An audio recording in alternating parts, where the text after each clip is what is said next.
Welcome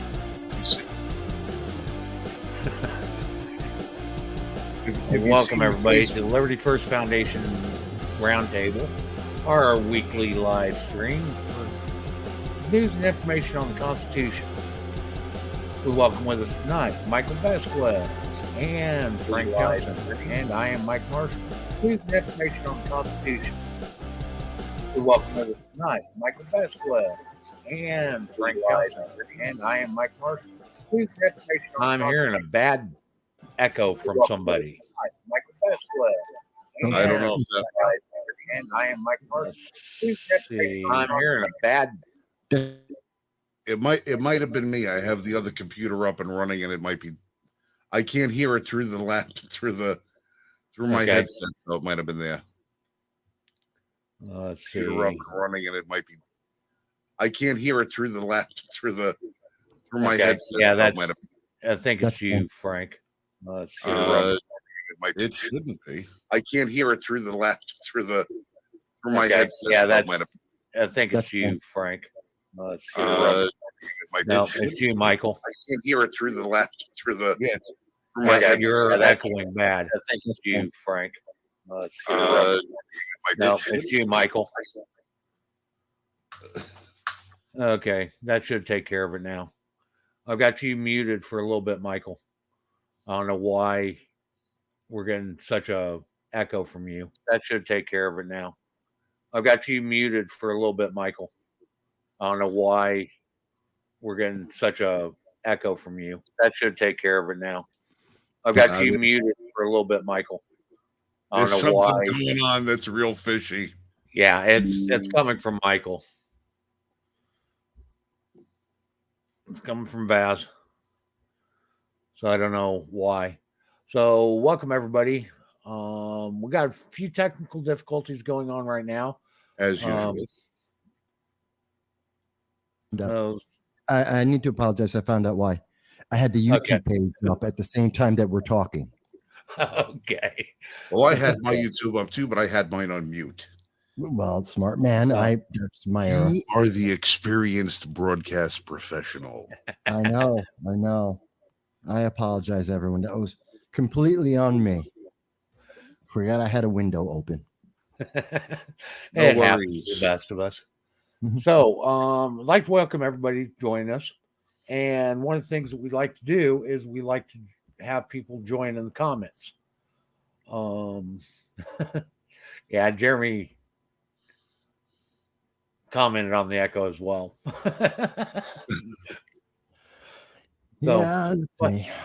Hey, things happen. We do it live, folks. It's unscripted. It's just real people talking. Exactly.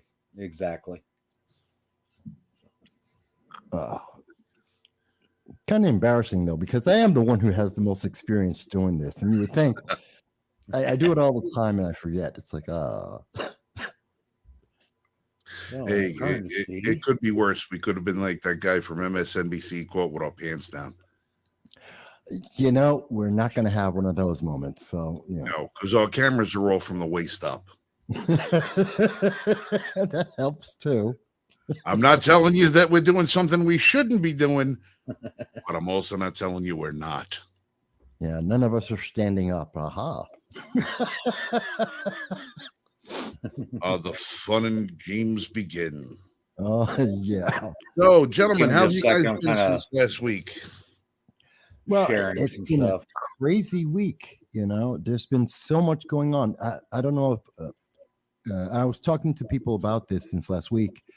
There's a protest happening in Albany. Did you guys hear about that?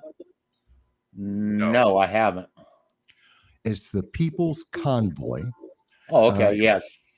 I didn't know there this weekend. Sunday. Yeah, it's this Saturday, this Sunday. Basically, they're taking the inspiration from Canada. People are driving up to Albany tomorrow. There's going to be Andrew Giuliani, Larry Sharpter speaking over by the governor's office. And I'm actually going to go up. I'm going to do a live stream of the whole thing.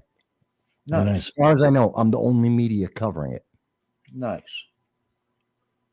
I don't understand. You think that Albany would still be a buzz, considering that the most recent occupant of the lieutenant governor's seat was just indicted for taking bribe money from the campaign or something to that effect. Yeah. I think there would be some media contingent up there looking for some from Scrap Crumbs to report on. You would think, hey, a couple of thousand people showing up in trucks and waving flags and doing a little bit of a rally, while New York is currently still in the throes of recovering from one of its worst power outages that the Southern Tier has seen in the last 20 years. You think that there would be some media contingent, but alas, this is even with a candidate who's running for governor with about 10% of the, according to polling, like 10% of the vote, and he's speaking at the event, you would think that would make them say, hey, 1,000 people,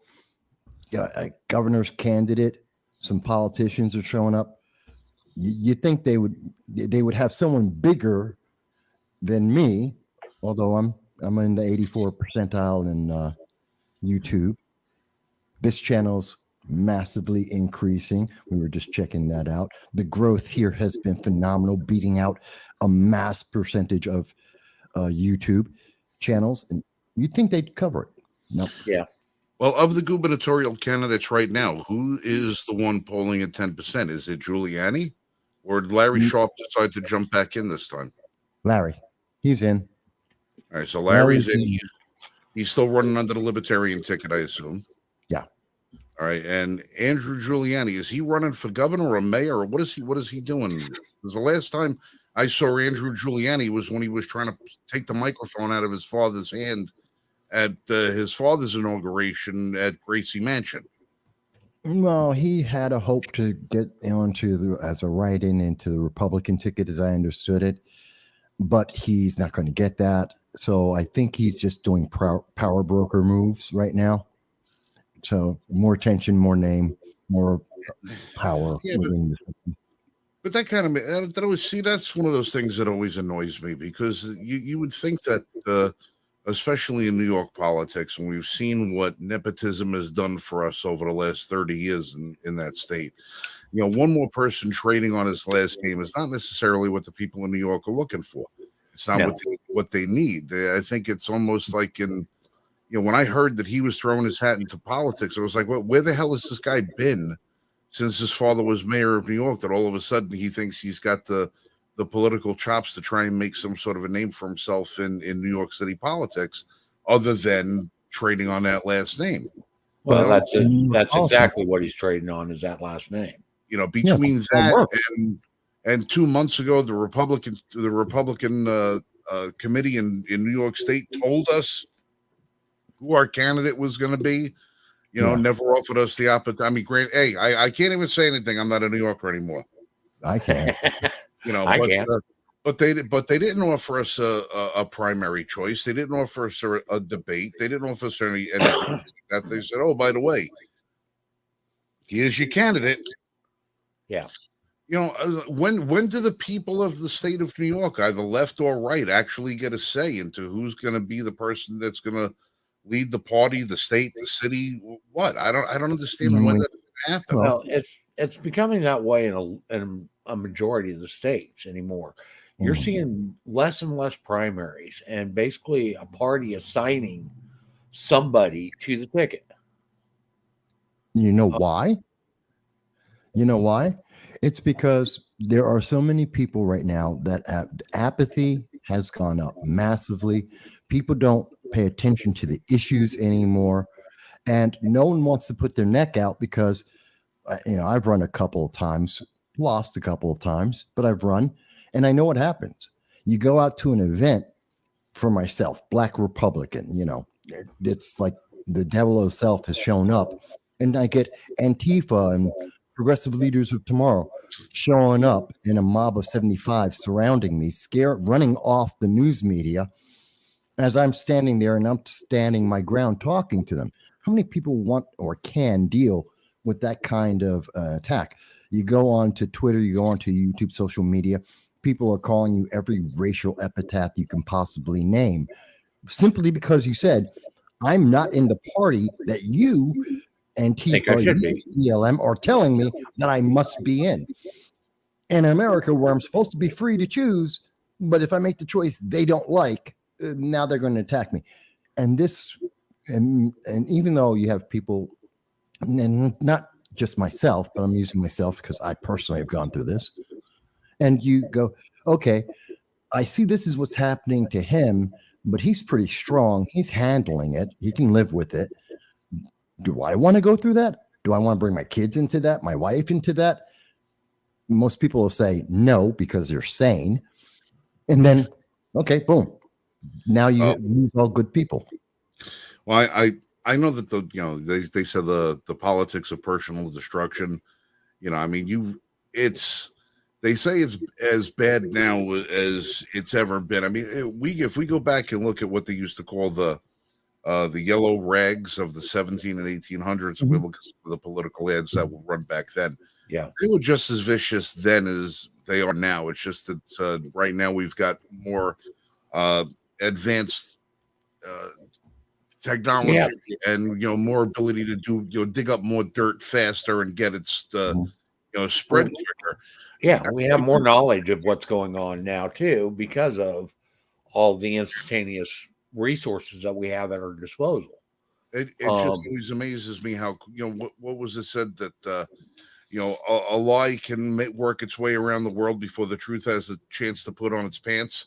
Yeah, exactly. And it's true. You would think that with all the resources that we have and access to information, that something negative that comes out about a candidate or their campaign could be either confirmed, denied, dispelled, or whatever with just as quick. But in a world if it bleeds, it leads. Everybody always naturally wants to assume the worst. So the bad rumor is always going to stick. Well, especially to conservative-minded candidates. But I understand why people don't want to run, but it still doesn't give me any confidence at all when the party tells me who my choices are going to be. No. And that's why the two-party system that's one of the great evils of it, is that you really don't have that. I hate to use the word democratic, but the democratic ability to select who you want to run. Now, I've been told that I've been forbidden to run for political office. that had I ever decided to run for political office, that there would be a cot in the driveway, or at least a U-Haul, and that would be the end of that. Now, that doesn't necessarily mean that I haven't considered the non-political position of county sheriff. Even though that you have to run for that office, it's not necessarily a political office; it's a law enforcement position. No, it's political. Trust me, it's political. I know, but you're not helping my cause, Michael. Oh, you're not helping the cause yet. I guess because I know in the county that I'm in right now, we have a hellacious sheriff. I mean, if you see some of as wonderful as North Carolina is, the county that I live in, Mecklenburg County, we've got so many of the quality of life issue crimes that take place over here that really, it's a blight on the community to see some of what goes on. Granted, it's nowhere near what New York City is like or any of the other major metropolitan cities, but there's a lot that can be done to clean up. This is called the Queen City. There's a lot that can be done to clean this up down here, and it's just not being done. And I don't necessarily know if it's not being done for political purposes or if it's not being done because of a lack of funding or because the defund the police measures have taken a hold down here. But we've got an opportunity in this county to really make it shine, and our current law enforcement leaders are not really, taking that to heart. It's if 95% of diseases can be stemmed off with preventative care, and that's the same thing with crime. That's the same thing with quality of life issues. If you properly police things and you cut things off before they become a bigger problem, it's a hell of a lot easier to do with community policing than it is to go in after the effect and try to clean up the streets and with that of crime scene tape all over them. Well, Yeah. let me mention something which will bring us to the main topic of the show tonight. Is one of the problems is that we're seeing the crime is going up and they're trying to hide it from us, which is why so many of these positions are political. Last night in Broome County, there was a 12-year-old girl who was shot 10 o'clock at night. She was walking with her parents. It's not it's not confirmed yet, but it's believed that this may be gang or drug related. Now, the news on that, it happened 10 o'clock last night. The news on that didn't come out until about this afternoon with no details. All we knew is that the girl had died. Nothing else was reported by the police. Then this evening, we finally find out that she was walking with her parents. It was 10 o'clock at night and she was shot. Okay. Why we didn't know this from the beginning, since it happened 10 o'clock last night, why we didn't know that first thing in the morning, I have no idea, besides the fact that it's a gun-related event. Just after we had Joe Biden tell us ghost guns are going to make us safe, just after I had just done a video this week getting the numbers from the New York State Unified Court System about the status of red flag laws in New York State. By the way, there have been 1,409 of them, and they have not prevented crime. Crime is up 38% over the last 5 years in New York State. Since they put this in place, it's up even higher than 38% since we had the New York Safe Act that was executed. None of this is making us safer, and it is blatant when you say a 12-year-old was killed because of gang and drug related, which we believe it's alleged, drug and gang related violence in the middle of what's considered a rather suburban and peaceful area, Binghamton, New York. And they're going to turn around, and at the same time, they're selling you on this idea that you need to reelect me because I'm going to make you safe. I'm going to defund the police, and I'm going to give you ghost guns, just like I gave you the New York Safe Act, magazine bans, gun bans, and red flag laws, and they all made you safe. There's no crime going on. You're fine. You can't have these two realities going on because they're like two different worlds here. One where we're seeing a 12-year-old child die for no good reason. Let's get some extra cops. Let's get rid of some of these laws that are not affecting criminals and actually try and put something that's effective out there to prevent them from doing these crimes. And on the other hand, we're getting these stories of this fantasy world that none of us live in. None of us. It's insane. Well, it is. And it is getting to the amount of disinformation. And I hate to use that word, but it's the only word that applies. That is being surrounded by about gun control and how it will quote unquote make us safe, but yet you never see any statistics relating to it, or if you do, the statistics can easily be disproven when you look at the source data that was provided. Moms Demand Action is a good place to find a lot of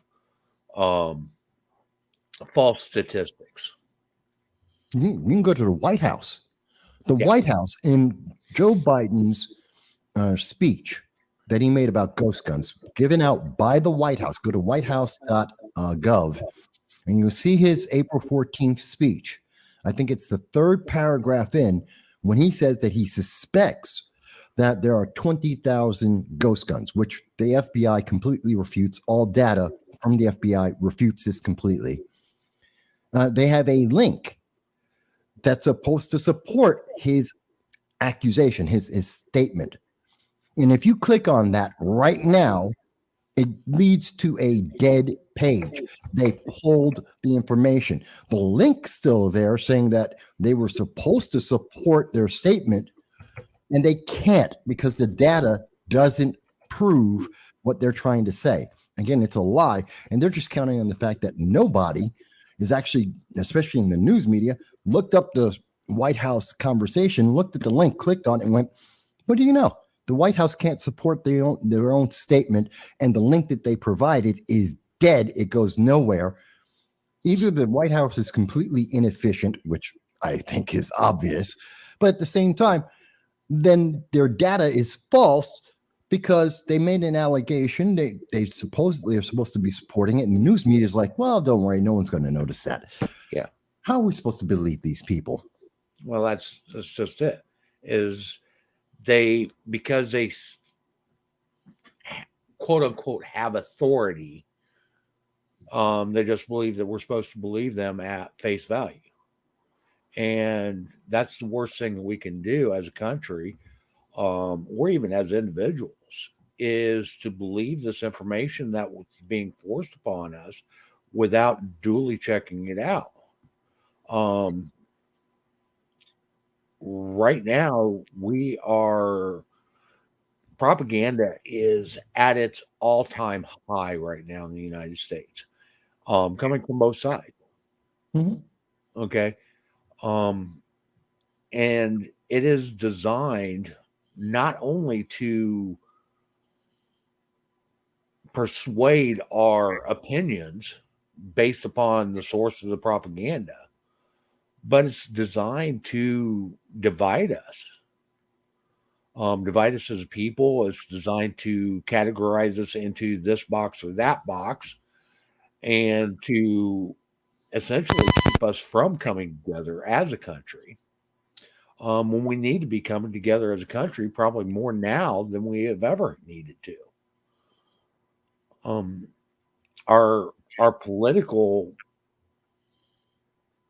mm, our politics in this country right now are completely.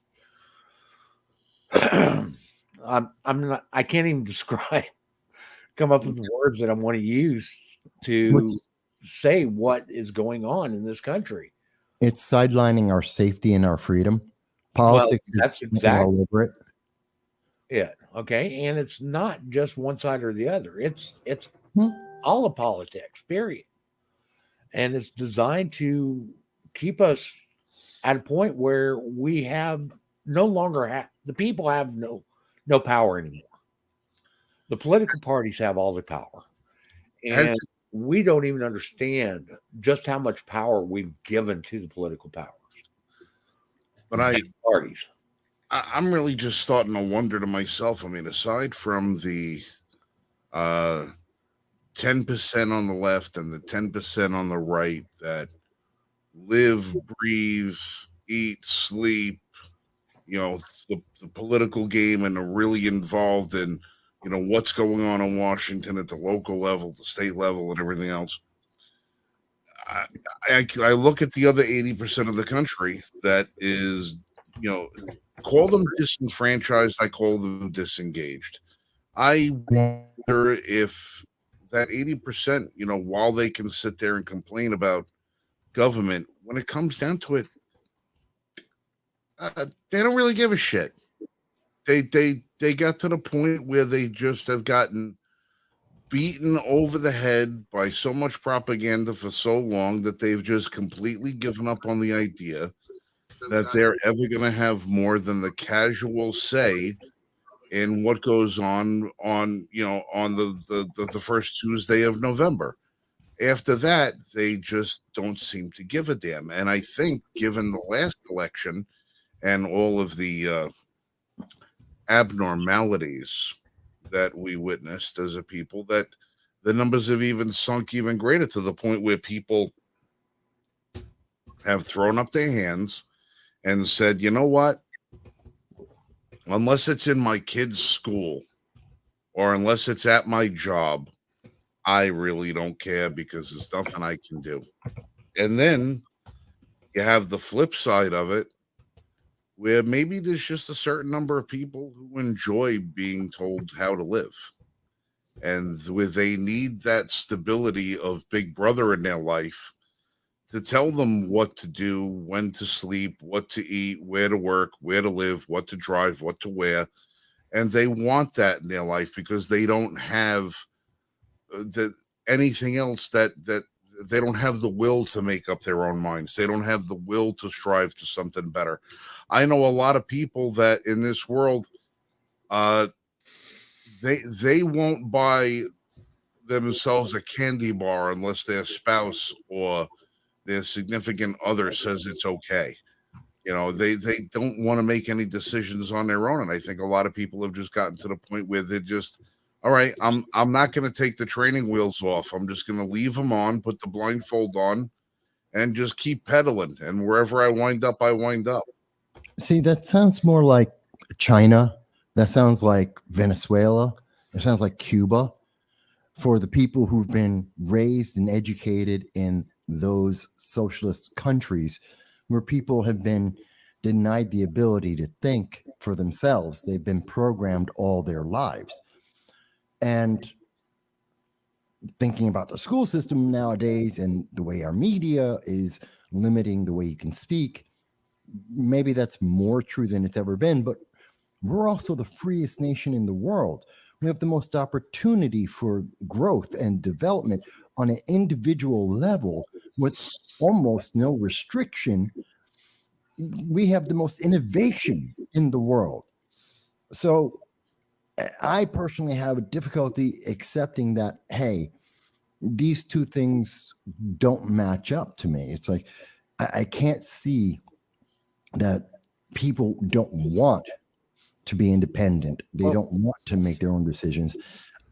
I tend to think more so that people are feeling like they're trapped because they think that they're alone. I mean, if there's one great success that has led to the most loss of freedom, whether it's Second Amendment, First Amendment, everything, it's this idea that the media has promoted that if you have a different idea, you don't exist. Like people watching this right now may be shocked. I may have shocked people when I told them I'm a Black Hispanic Republican, and I'm not the only one. But the media would make you think, oh my God, this is like a diamond in the rough. Well, I've never seen a Black Republican before. I guarantee you have. We just don't run around screaming at the top of our lungs with a flag on Black Republican here. Right. Well, it goes back to the point that I made earlier about the 10% on the right and the 10% on the left. You're on the 10% of the right, where you are engaged. Okay, you're politically minded, politically active. But the one thing about people who are of a conservative bent that a lot of people on the left don't necessarily understand this. Conservatives by nature are optimistic people.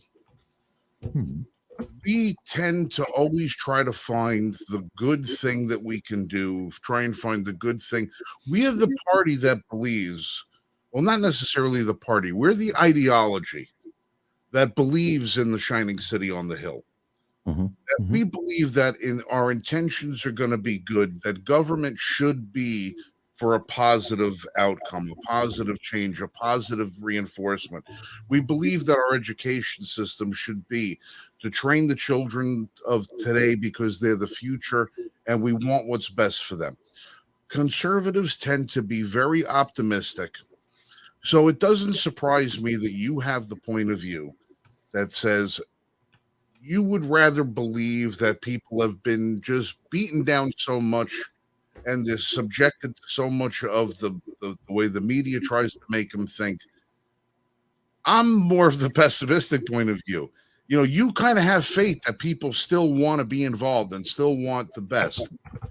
I'm the guy who a couple of years ago came up with the idea for National Range Day. And Michael can attest to this, that we spoke to hundreds, if not thousands of people.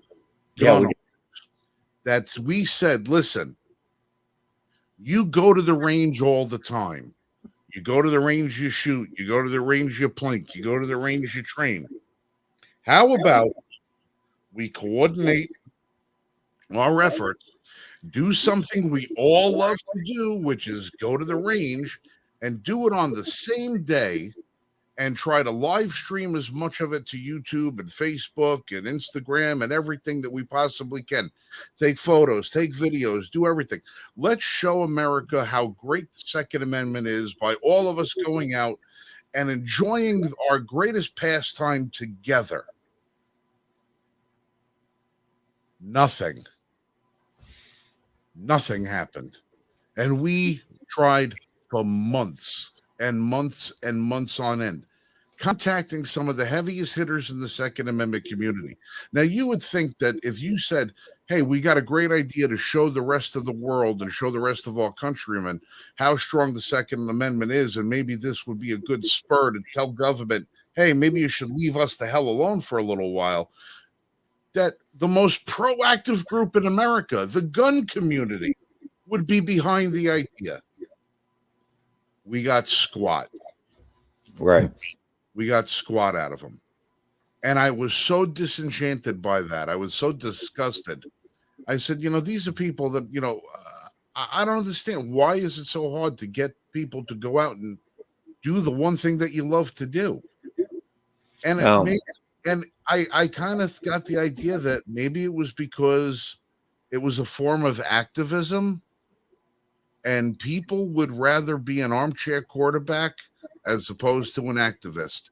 As soon as you categorize them as an activist of some sort, where they're getting involved in a movement, they start thinking about the failures of movements that have come before that were all a big giant, dust up and got painted in very bad colors by the media and said, you know what, I'm not going to go down that road again.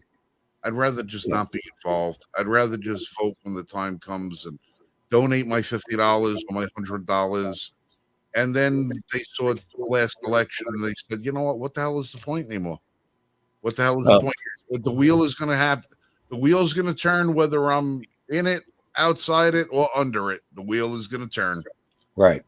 And I touched on this book last week, Rise to Rebellion by Jeff Shara. I've been actually listening to this book on Audible here over the last week or two. And I'm seeing a lot of parallels about what was happening then compared to what's going on now. And one of the biggest parallels that I see is the lack of people being actually involved. There's a lot of people that would pipe up in their echo chambers or whatever, but when it came to actually getting involved and doing something, those people ran and hide. Very few people would actually get involved, and we're seeing the same thing today. Regardless of what side you're on, there are a few people on the left that are actively involved, and there's a few people on the right that are actively involved. But you're seeing very few people that actually want to change anything about our country to actually do something about it. So it's but it can be disheartening at times, but I still look at it and I still have to say to myself, America is, by its existence, an example of the positive benefit of freedom. As screwed up as we may think our nation is individually, whether you're on the left, the right, doesn't matter. You're looking at America and go, it could be better in so many ways. And everyone else in the rest of the world are looking at America and they're going, oh my God, that is so free and so great. I want to have a piece of that. Not even all of it, just a piece. We're such a great country. And I've mentioned this, I mentioned a lot. There are people like those from Haiti that would rather live under a bridge in Del Rio, Texas, than be in their country or any other country. We had 17,000 people say, I'll live under a bridge in America because being just that close to the freedom is worth it. Well, I wonder how many of those people have fallen to the idea of the propaganda that that has been put out over the last 50 years about just how great America is versus the stark realities that they would actually see once they get here and see that maybe crossing the bridge or crossing that border illegally and having to live in anonymity under the shadow of the fear of being deported is maybe not the greatest life that you could live. How many of those people are still looking at America through those rose-colored glasses that that picture was painted of us back in the height? I think the height of when Americans felt like Americans, 1983, 1984, 85, when we had, I mean, let's face it, there was a patriotic surge back in the 80s that hadn't been seen again until September 12th, 2001. Yeah. When September 12th came up, you saw that resurgence in the love of America when the American flag flew at every door, and every single person in this country, regardless of where they came from, was a brother and a sister. We were countrymen for a short while. And then what happened? Our politics pulled the people apart. With the hand of the media. They pulled us apart because if we were left to our own devices on September 12th and 13th, I think we would have been in a much different place right now as far as the politics. But people had their agendas. Oh, yeah. People said America is too great. We have to tear it apart. Others said America's not great enough. We have to flex all muscles. And all the American people said was, we're Americans. Just leave us the hell alone. Yeah.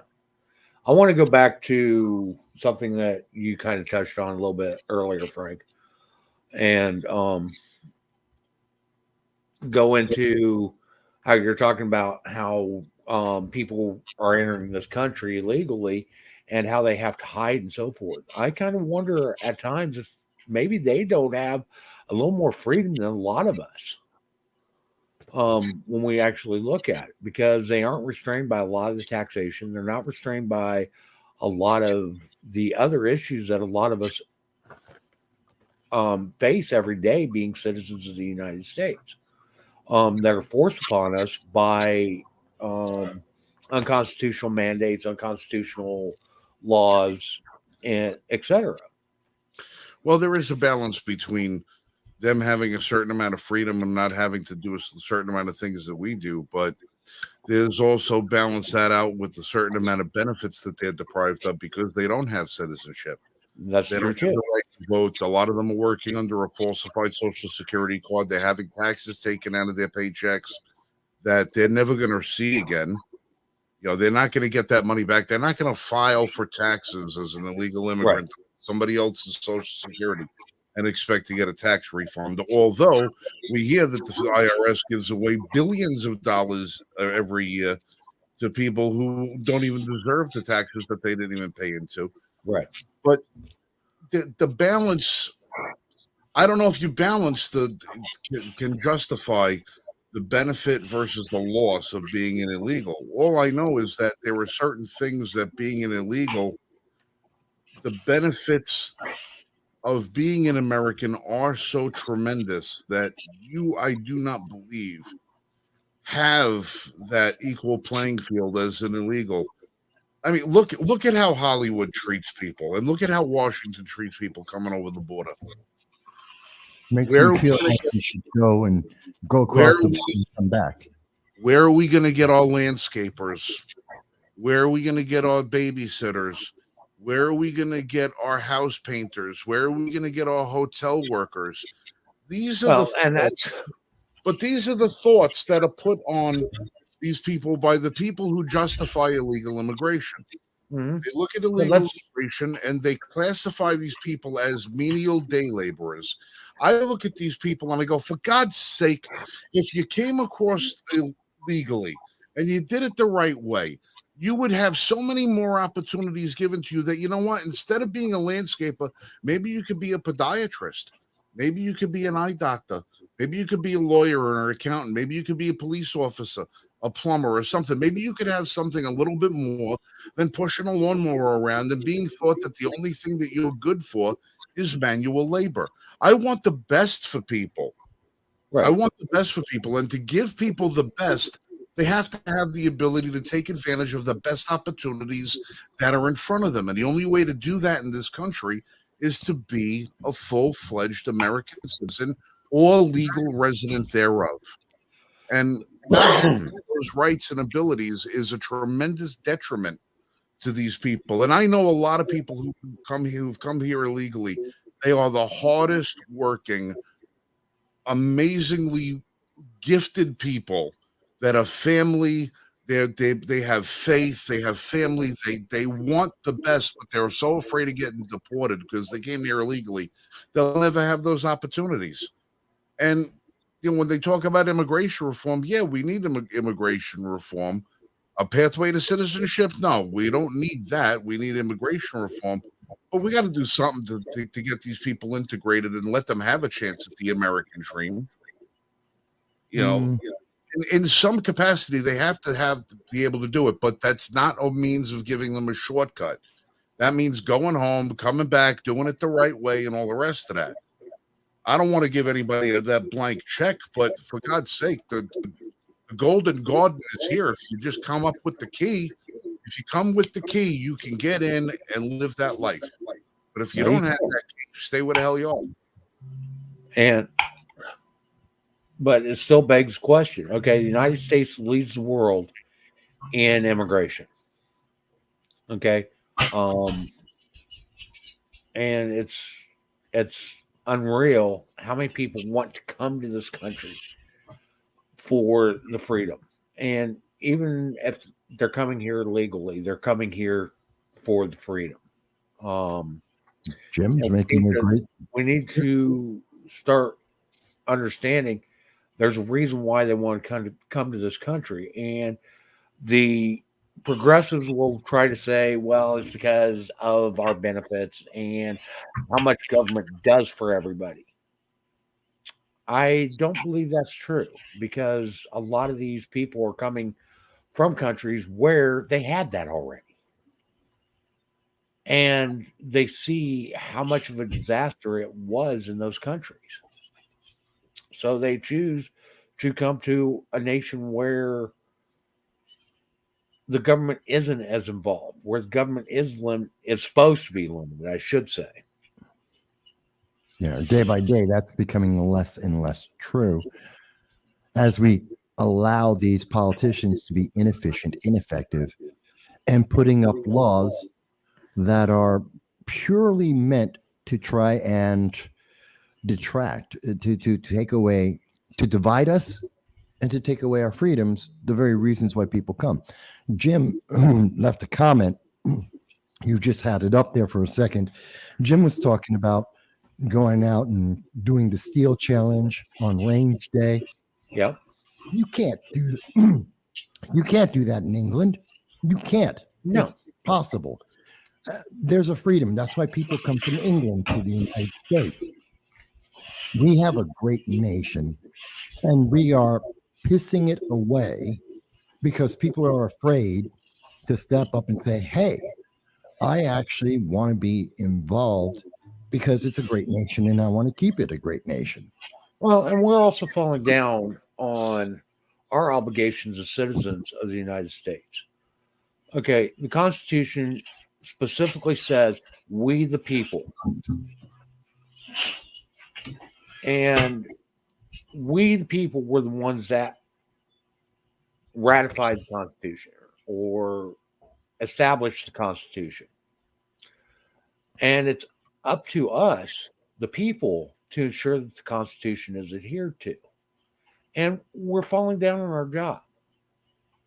We are are not living up to our obligations in doing that. We don't hold our politicians accountable to uphold or to support and defend their Constitution. We don't hold them accountable to their oaths of office, and we accept any excuse from them, whether it be security or uh, this will help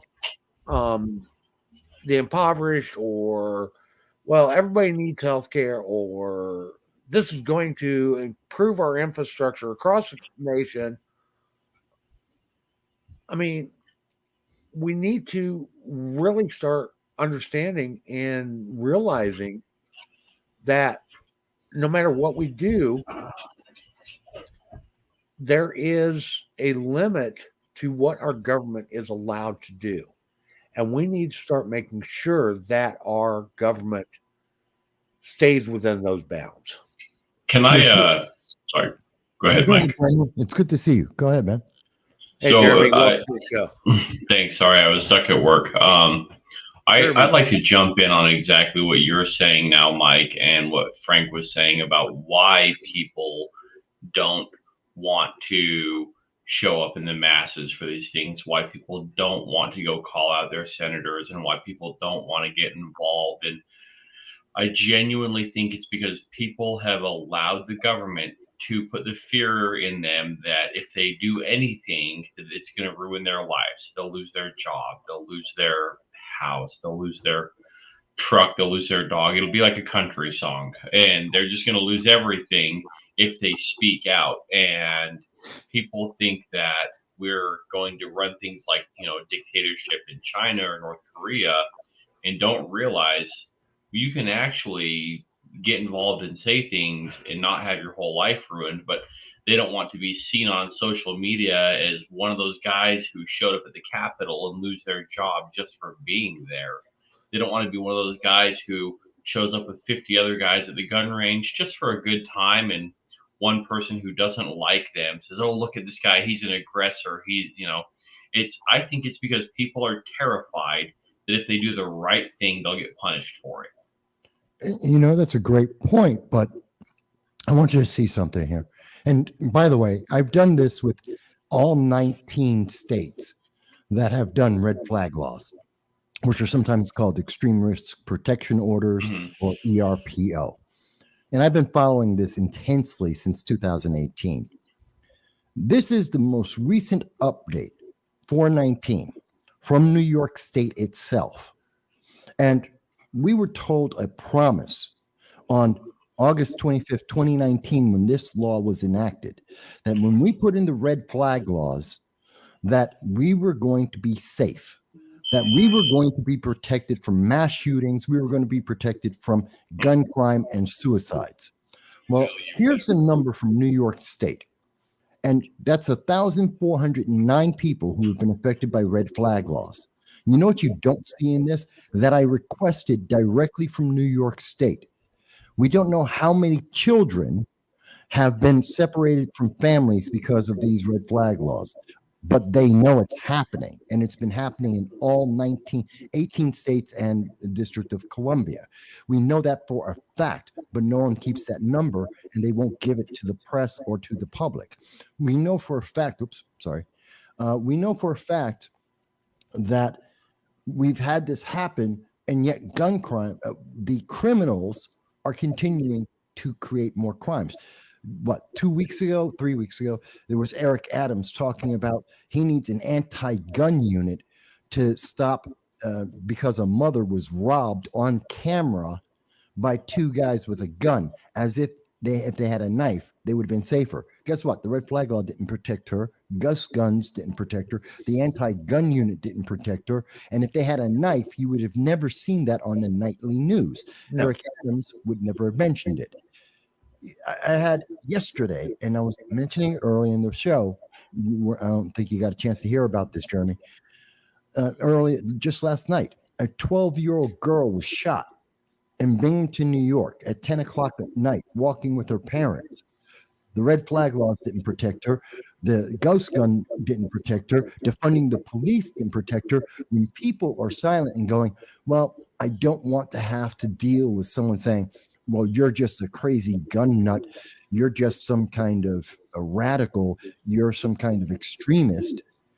Well, then we get stupid laws like this that don't allow people to protect their families and are destroying their families. And that's why I have to tell people, you got to speak up. Look at the data. They're lying to you. It is not in your best interest. In fact, it is creating the very thing they're saying they're going to protect you from. And, we've got a guy, as Frank is showing us, in front of everyone going, don't worry, it's all about ghost guns. Bunny Rabbit told me so.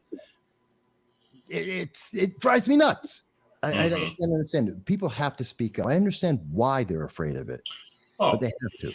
Oh, and I'm not saying that they shouldn't, and I'm justifying them not, but that's exactly what I think is going on. Is like those people that you don't want to be the one who is seen not wearing a mask and losing your job because you failed to comply, and you don't want, and people are just so afraid of the what ifs, and we've become a generation of, even most of us, God-fearing, gun-loving Americans are, it's okay, it's the compromisers, right? It's the, okay, well, you can take the AR-15s as long as I can keep my hunting rifle. Oh, you're right. I guess I don't need 16 rounds. I'm fine with 10. It's those people they're not doing us any favors. No, they're not. No. But something not else that we need to talk about along those lines is we need to have some type of legal protection set up for us, okay, in order to help us on these deals. I mean, look at the new laws that are being forced in states across this nation that are being implemented by executive order, by governors, by the president, etc. Okay, and it's almost impossible to be able to keep track of all of them. So we need to start looking at other ways in order to protect ourselves on a legal basis. Mm-hmm. Okay, we can't just go through and look at, well, if I don't comply, then, or if I comply with the laws, then I don't have to worry about being subject to arrest, and then I don't have to worry about losing my job. Well, why are you complying with something that you don't agree with? Mm-hmm. Okay, because you are no longer capable of making your own decisions. You're going to allow father government to make those decisions for you and treat you like a child. Mm-hmm. I mean, come on, get real. Okay. And one of the ways that you can have that legal protection, especially for gun owners, is by joining an organization like US Law Shield. That would be a great way of protecting your legal rights and having protection when unconstitutional laws are thrown at you.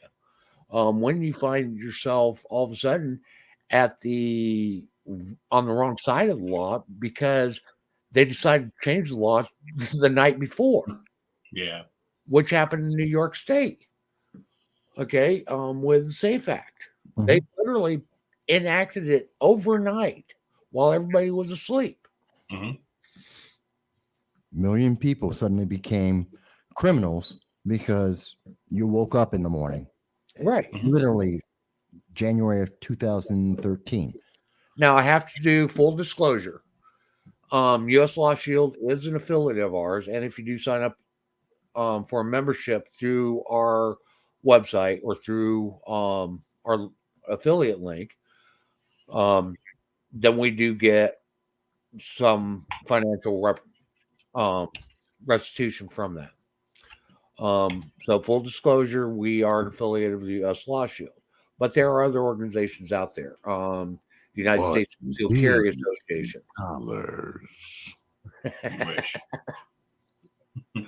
And others.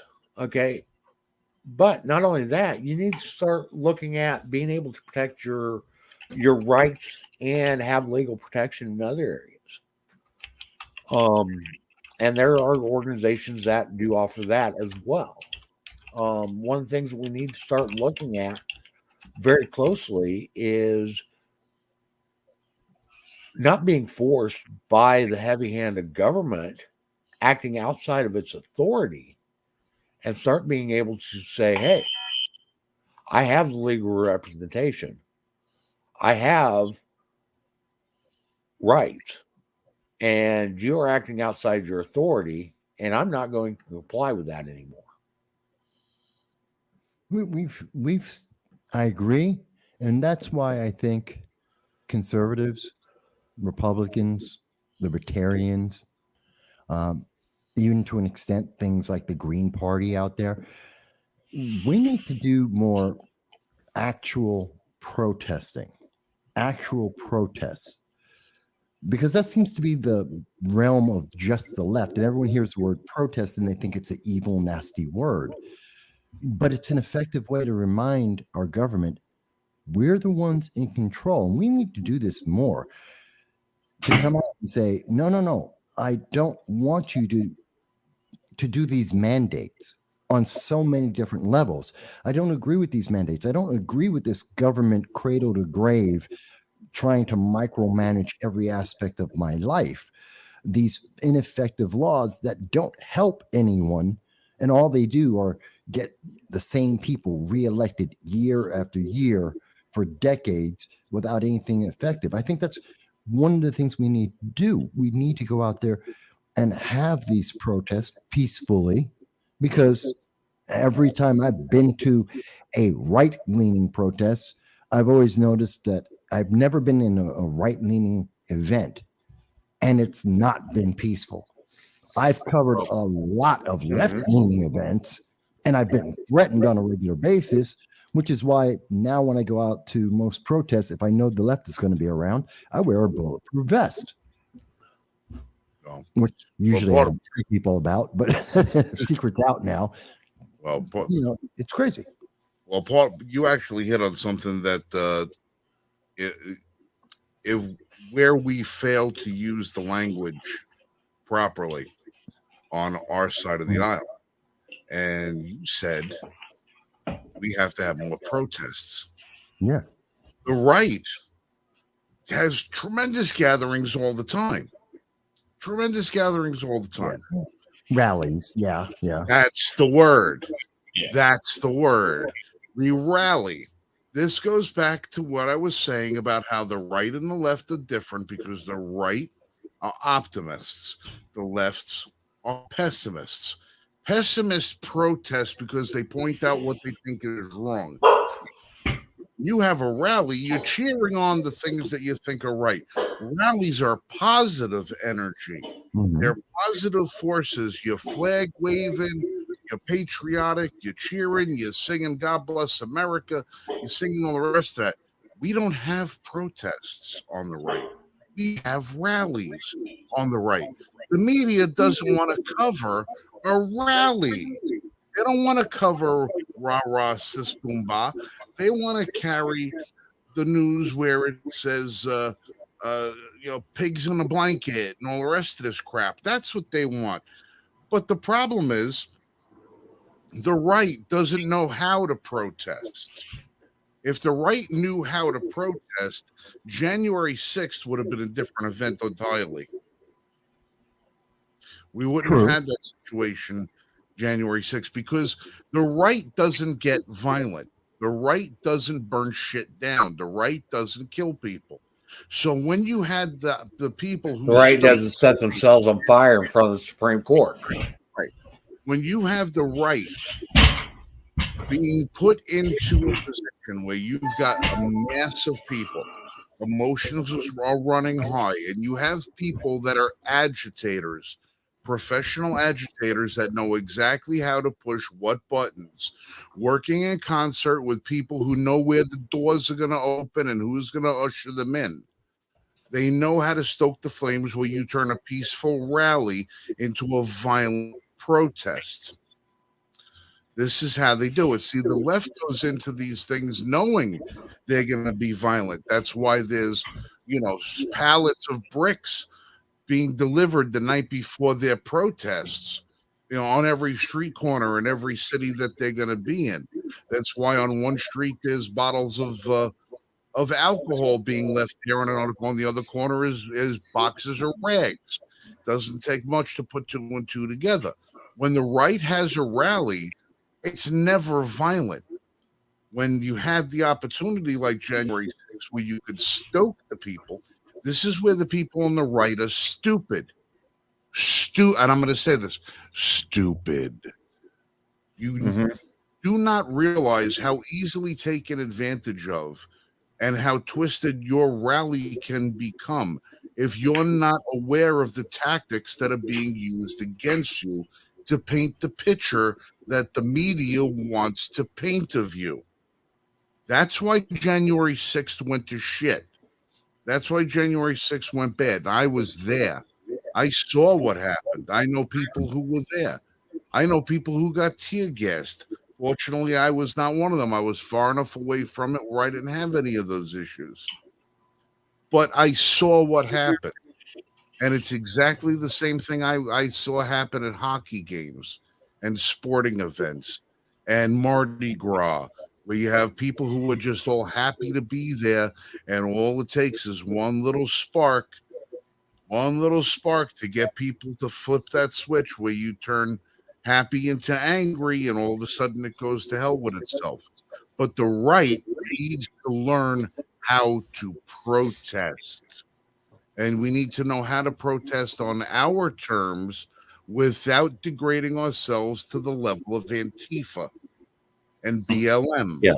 All the rest of these groups that set fire to our country. We've got to be able to express our anger, our grievances, our distaste, our dissatisfaction, be able to do it in a strong, positive way where it's not a rally. I don't want to go to a protest and see American flags again. Or excuse me, a rally and see American flags. I don't want to see that. We're not cheering. You're going and you're cheering on. It makes you look like you approve of the status quo. We don't. We don't approve of the status quo. You want to carry a flag, you carry the one that's got 13 stars on it. You fly the one that's got the snake on it. You don't fly the flag of the status quo because it means the people looking out the window of the Capitol, oh, these people are just happy and great with how we're doing things now. They're not. We got to learn how to protest, not rally. Protest. Yeah, I think that's important. I think it's critically important because we're obviously losing the PR battle, and we're not getting the kind of coverage we should. The protest tomorrow that I will be going again, Jeremy, you didn't hear this earlier. It's called the People's Convoy. I call it the People's I heard it. Yeah, I was listening. Okay. Yeah. And there should be all kinds of media. It's not going to happen. So that's a great concrete example. And again, when we don't do these things, the answer is, well, then we've got a ghost gun ban that will do absolutely nothing to protect anyone. Well, you want to get some media coverage up at that protest tomorrow, Michael? I'll tell you exactly how to do it. Start sending out a block email tonight or something on your Twitter account to all the relevant news sources that the Proud Boys are going to be there.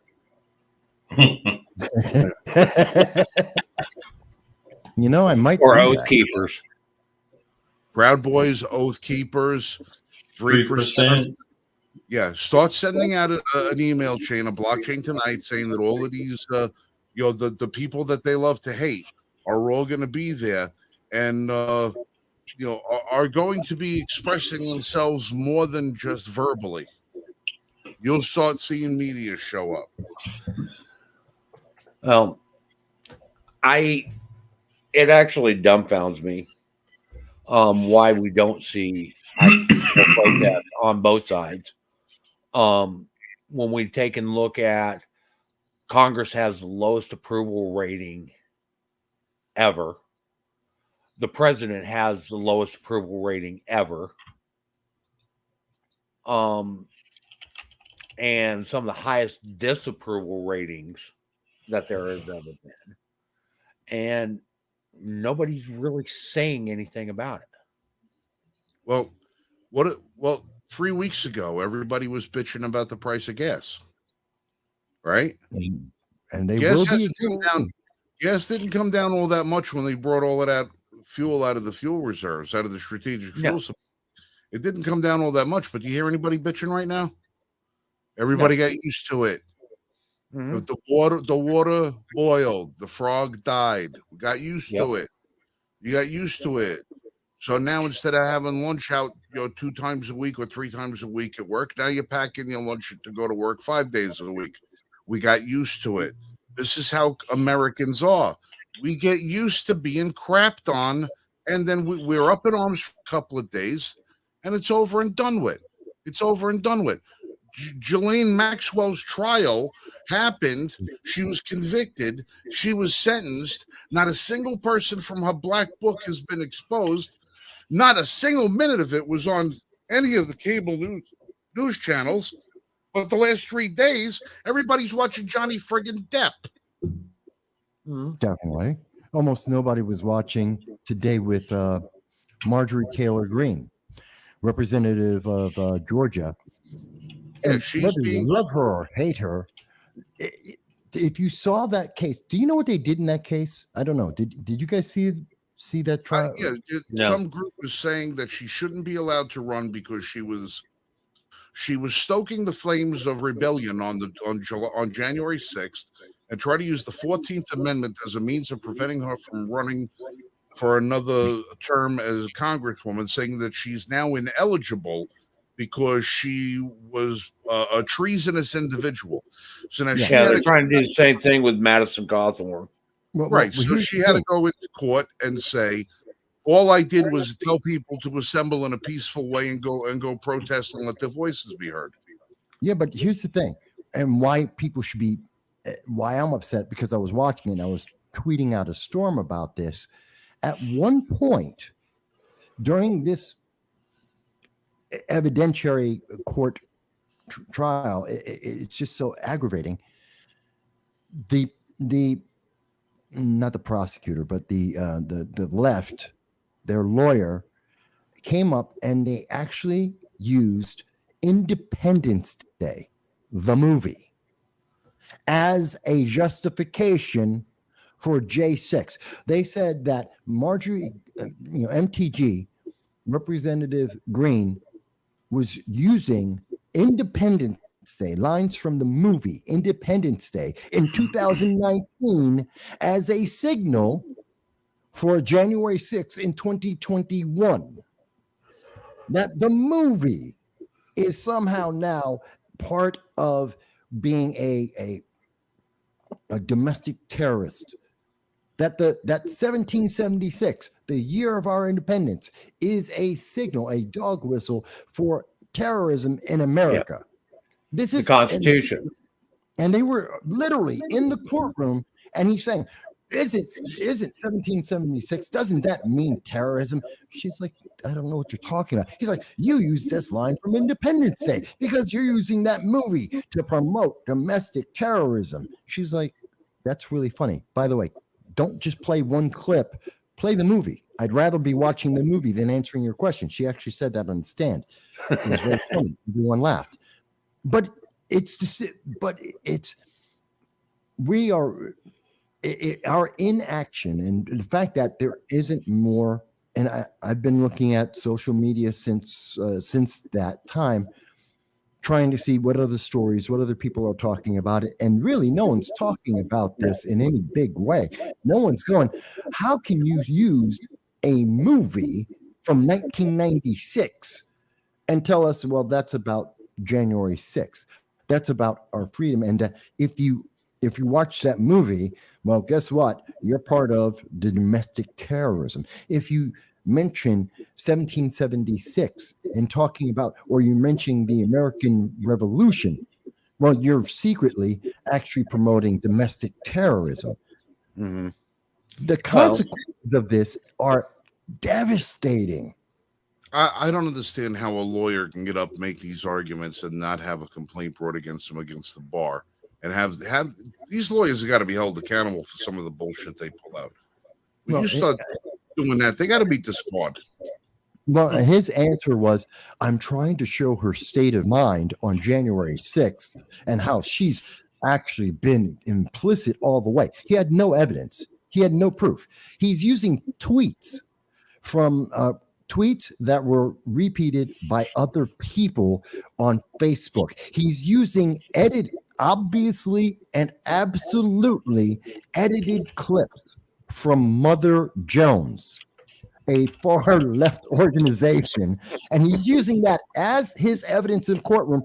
Literally, the video shows you see a blue screen across the screen, and you see her start. She's in the middle of a sentence, and it picks up in that middle of a sentence, goes for about 5-10 seconds, and then a blue screen swipes across, and now she's in the middle of a brand new sentence. And he's like, see, you said these words, they're dangerous. He used a clip from news that was literally, it was from CNN, and it was literally 5 words. And he's like, see, you said those 5 words. You have been planning domestic terrorism. Isn't that true? And she's like, I have no idea what you're talking about. I don't know what context that was in.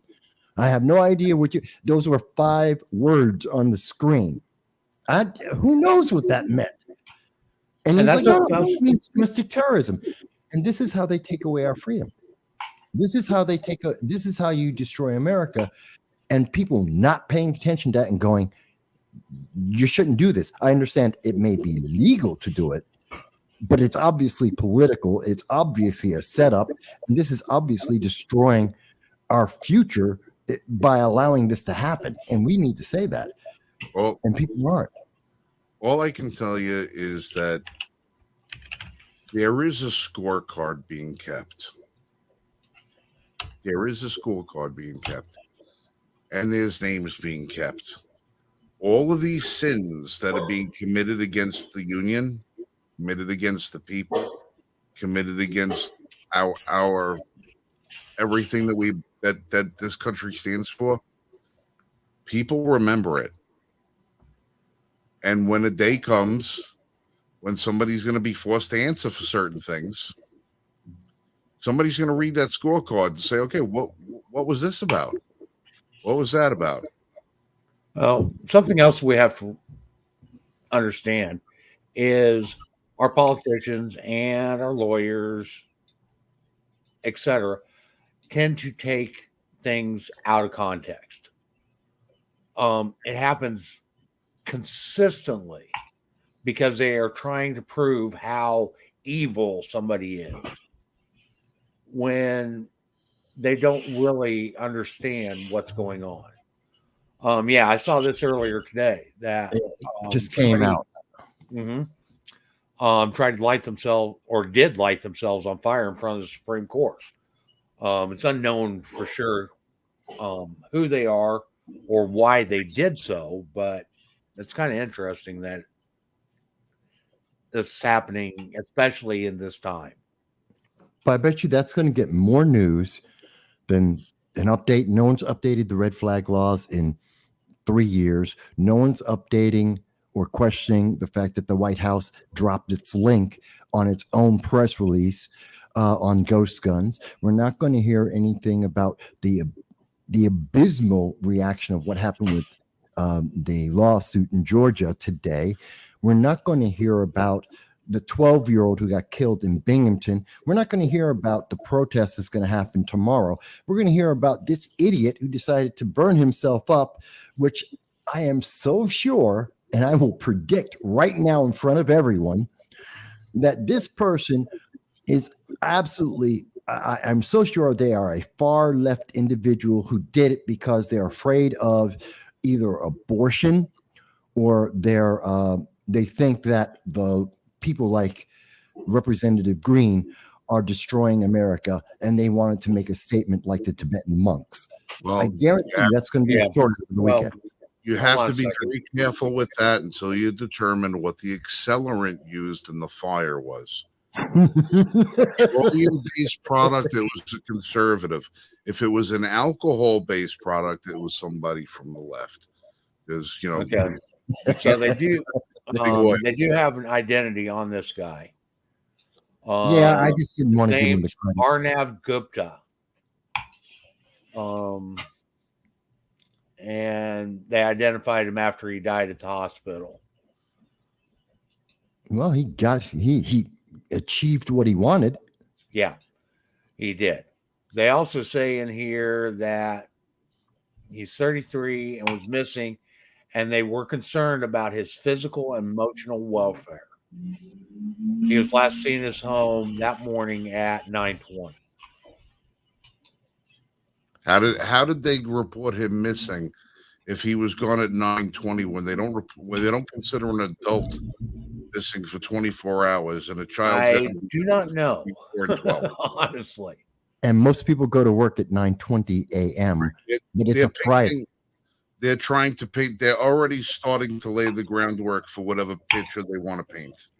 They want to, because he's some kind of. I am. You remember the Boston Bombers?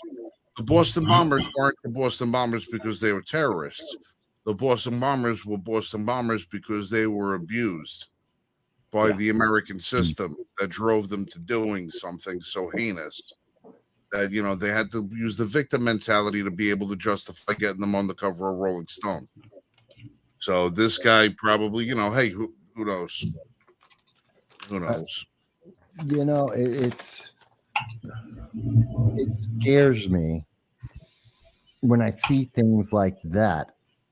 And part of the reason why I don't like mentioning people's names like that, and I didn't notice they had come out with his name, is because then we see some other nut job that decides to try and one up it because they think, oh, well, I'll get, I'll be dead, but I'll get 15 minutes of fame. Yeah. And they will. And we're going to find out, I am sure, that this nut job has a history on YouTube or Facebook or some other social media where he's been radical left and going nuts job. That's why we don't hear Subway, the guy who made the attack in the subway in New York City. Why did that story go away? Because he doesn't fit the message. He's black and he was in New York City and he didn't use an assault rifle or a semi-automatic rifle, to be honest. And he was a radical leftist. Story's gone. Can't talk about that anymore. Next story. Same thing's going to happen with this guy. It's because we're not paying attention and speaking up and going, you know what? Defunding the police ain't working. Excusing everyone for... I grew up and, I saw a belt and I've been ruined for my life. Let me off on murder. Hey, let's have bail reform and let the criminals right back out onto the streets so they can recommit crimes and to threaten the witnesses to their crimes. Let's say you're a criminal because you decided to break the law. You're a nut job because you're a nut job. And, and I have no pity for someone. You set yourself on fire.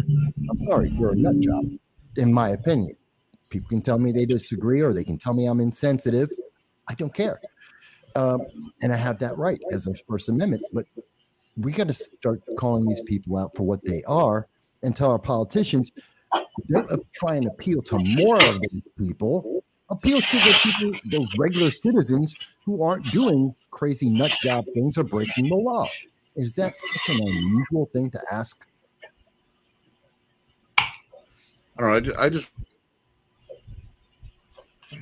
want to know what Jeremy is doing over there because it sounds like he's playing clip clops with he's doing what you usually do. He's working with one of his guns. Not this time, no. It's a surprise. You'll see in about a week. Hey, okay. Off topic. Mike Marshall, you got yours. Frank, did you get your stuff yet? No, sir. Okay. Vass? I know I didn't get anything. What? I was supposed to get something? Yeah. Oh, okay.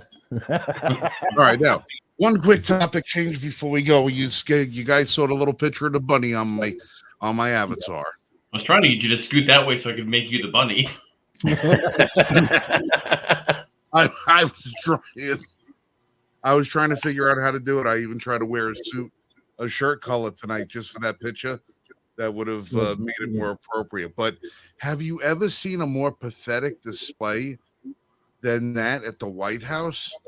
It was All right, for those of you that didn't see, you may not have seen it. I really suggest you go back and you look at the Easter egg hunt at the Rose Garden at the White House for Easter Sunday. You have a section of people that are cordoned off there, the parents of the children on the grass, and everybody's doing there, and mixed in with them is probably some local reporters that didn't manage to get a seat inside the White House to ask a question. Well, somebody had asked Biden about Afghanistan, and I guess they're so concerned with what this man is going to say and when he's going to say it that he has handlers that rush in and out and block traffic and everything else like that. They had one of those handlers dressed up as the freaking Easter bunny. And somebody asked him about Afghanistan, and I swear to God, the Easter bunny came running in. The first thing I thought was like, you remember when Hinckley shot at Reagan, how quickly they got Reagan into the limousine?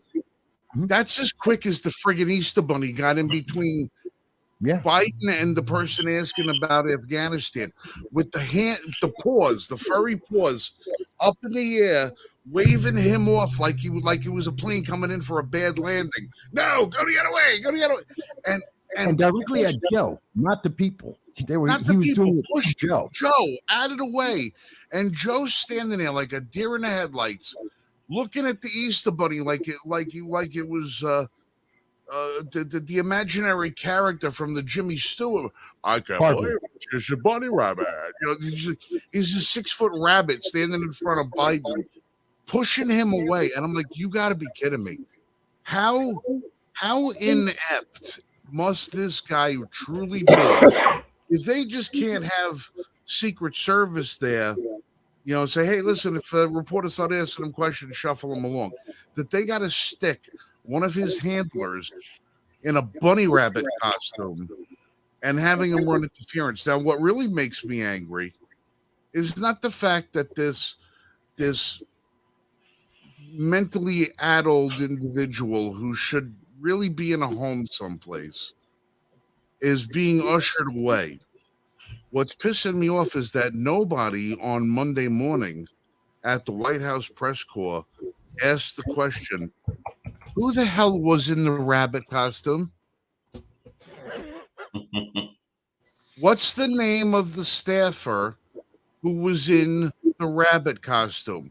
Because I would assume that if this was Bill Clinton's event, he would have had an intern in the rabbit costume.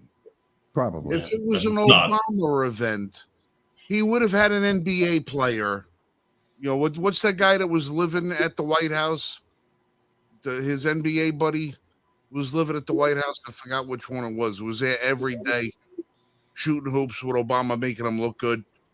Oh, hair with a different color hair. Yeah, the guy that went. Yeah, guy that went to Korea. Yeah. Well, no, not that guy. Not that. There was some other pro basketball player that was good friends with Obama, that he was practically living in the White House, because every day Obama would go out for his photo op lunch of him shooting baskets, and they had to make him look good, so they put him against this guy who's 6'10", and making him like, oh, I can't block Obama's shot. He's just too much of a messiah. He's great for me. Let's see. He's too good. Barry would have had that guy in the bunny suit. Yeah. Okay. You know what upsets me about the bunny suit is that no one in the news media said, oh, by the way, what is the answer to the question about Afghanistan? And I know why they didn't do it. Well, that would have been the follow-up question. That would have been the follow-up question to my question. Who was in the suit? And why didn't that person let him answer the question about Afghanistan? And speaking of Afghanistan, what is the answer to the question? That would have been a line of questioning that had a perfect segue one into the next, and nobody in the White House press corps asked it. And I'm really surprised that Steve Ducey didn't. Well, I would expect Ducey to do it, but the reason why they didn't, the rest of them didn't ask, is because no one trusts that Biden will remember the last lie, and I do mean lie, that has been said about Afghanistan. We have heard from the White House, from Biden, from Secretary Blinken, from the Undersecretary of the Department of Defense. We have heard from a dozen, literally now it's been 7 different people in the Biden-Harris administration that have all told us entirely different numbers of how many Americans were abandoned and to this day remain abandoned in Afghanistan. The true number is somewhere between 9,000 and 2,000 at this second. Now, we were promised it was 100, then 85, then 249, then it was 6, then it was 85, then it was around 100. They stopped giving solid numbers anymore, and they've stopped talking about this because they can't keep up with the lie. And we know from the Senate Foreign Affairs Committee that they were aware on September 1st that 9,000 Americans were left, approximately 9,000 Americans were left in Afghanistan on purpose as Joe Biden lied to the American people. And we've seen the string of lies continue. The number keeps changing. And every contact I have in Washington, D.C., both parties, no one knows what the true answer is. I can't get a guess at a number, even in the hundreds to round off, from any person I have a contact with in Washington, D.C., and I have several. Well, That's you how have bad. you have a list of people that are there that the State Department has, that they could probably account for this employee, this one, or that one. But I'm sure that there's also a lot of these people have brought their spouses and children over there, because we were supposed to have American school systems set up there for the children of the people, contractors, subcontractors, government workers, military personnel that brought their families over there because they had to. That we were supposed to have a system set up to educate their children, and the daycare centers and all the rest of it. So I'm sure there's a ton of people over there that they don't even have a list of the names of them over there, because they go, oh, Joe Blow works for the State Department. Yeah, he's over there, but so's his wife and 3 kids. Mhm. They don't know that. They have no clue. And God knows how many of these people have already been picked up by the Taliban or Al Qaeda and have already been executed, if No at one all. knows. Yeah. No way to know. And the same There's thing's no way to happening know. The in only Ukraine. thing I mean, to put it to you, I'm kind of optimistic that maybe that didn't happen at all, because if it did, I'm sure there would have probably been some videos leaked online somewhere, because they love to do that. I mean, hell, not for nothing, but Al Qaeda's reporting on is probably more accurate than CNN Plus. Well, it's Definitely more than CNN. Yeah. we have people in Al Qaeda that are willing to show,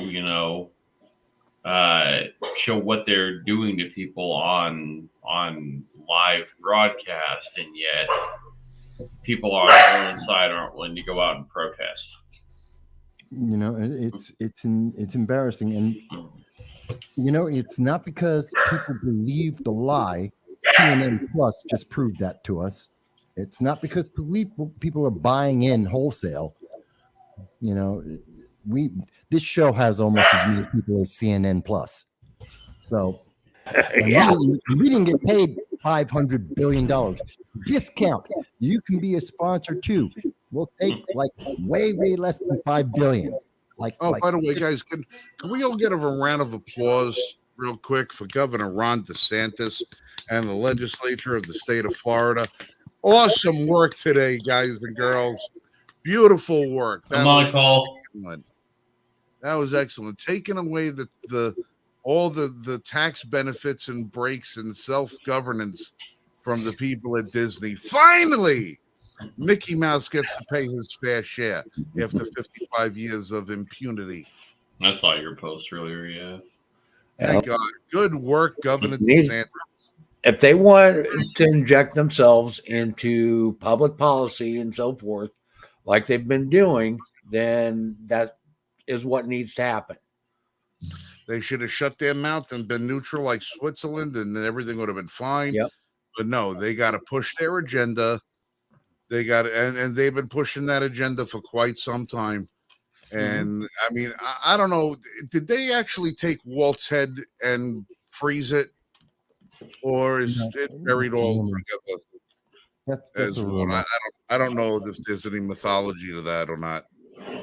He is, as I believe it was debunked and said that yes, he's cryogenically preserved, but it's not just his head; it's his whole body got frozen. Yeah, but they don't. Well, like with Ted Williams, they just did the head. Walt Disney's got nothing. Rasputin's penis has been preserved in museums. Boy, this show really took a turn, didn't it? Wow. I never thought I would ever sit here on a podcast anywhere and have the term Rasputin's penis is preserved in a jar. That is the first for me. I'll give you Yeah, that. and it's going to be a last for me. Gentlemen, I am saying good night. We've been on air for an hour and 32 minutes now. I am exhausted. I have got to get some sleep. Oh, just to let you guys know, I was at a client's house the other day, and I had to move a scale out of the way. And I put my foot on the scale, and I said, "Oh, it works." And a number showed up on the scale that really scared the hell out of me. And I said, "No, I can't do that." So I am now currently and regrettably on a diet. But you're so svelte. You're so tiny. Yeah.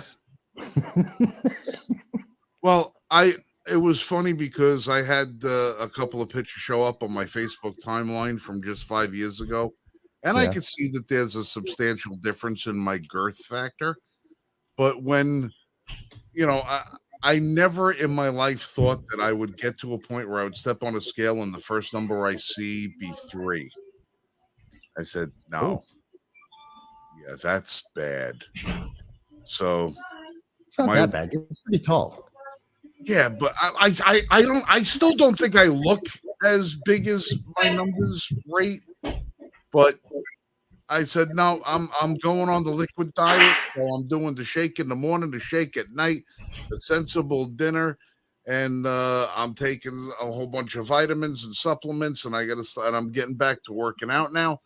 So hopefully, if I don't die from some irrational, thing like dropping a barbell on my own head when I'm not expecting it, hopefully you'll see less of me every week. The rabbit food will get you every time, man. Dude, this was my 3rd day in a row on a salad for lunch. I had a salad for lunch 3 days in a row. And I never thought I'd heard you say that. I never thought I would eat that. And you're starving. You got to be starving. I'm not. I'm done. Well, today I had a shake this morning, and when I was out at work, I got a fruit parfait. It was like part 2 of the morning shake. And to hold me over, I got a little fruit cup with melon, mango, strawberries, grapes. So I got my sugar rush through fruits. So rather than any artificial, means or anything like that, no soda, no sugary drinks or nothing. Then for lunch, I had a wedge of lettuce with some blue cheese dressing and some pastrami crumbles. Yes, pastrami crumbles. Oh, it's delicious. And then tonight, would kill me. Yeah, and then tonight, but I made up for it tonight when I got home. I made a 3-pound London broil with I made some marinated portobello mushroom caps marinated in balsamic vinegar and soy sauce with garlic and oregano. Those were delicious, and some bacon wrapped asparagus and some corn on the cob. So I had my one sensible diet, the one sensible meal today. So now that we know Frank's dietary history, we're going to go ahead and wrap up this guys, week. I'm looking for some positive reinforcement. You're Good my job, Frank. We're proud of you. You're my friends. I if I don't have my friends backing me up on this dropping weight bullshit, I'm going to be a miserable failure. You know, hey, if it makes you happy, I'm happy for you, man. Just don't ask me to eat the same thing. It doesn't make me happy. I would imagine so. Food makes me happy. Lack of food makes me grumpy. I'm just trying to, reach out to my brothers here and say, guys, come on, a little bit of support here for the fat bastard. I outweigh all. We do sports, Frank. You know that. 100%. Well, still got to give you a hard time. Yeah, well, I got Michael by probably 50 pounds. No, you don't. Jeremy's probably closest to me in size. Only because he's tall. He's tall. I'm a 6'3", 250. Okay. I got you by 50 pounds too. This sucks. Yes, but how I got? Yeah, you're 5'10" and a $190. So actually, I'm not even that heavy. I've never been that heavy in my life. Good, rub it in. Well, it's that. It below 200 until it's that 30, tweed and then all of a overcoat. sudden I started creeping up. It's that tweed overcoat and bulletproof vest that makes you look bulky. Yeah. That's the only way I look big. You took 3 pounds off when you trimmed your beard too. So. Yeah. Although I got really close to 190 when I was in the Marines. There I bulked up there. Mostly because I didn't get to choose what I wanted to eat. You actually relate to this, Michael. When you know how everybody says when you join the Marine Corps and go through Marine Corps boot camp, yeah, you're either going to gain weight or you're going to lose weight. Absolutely, every time. I gained 33 pounds. I went in at 169. Yeah. At the beginning of boot camp, I came out at 169. What? That's not even possible. I went in at 113. Lost the fat, gained the muscle.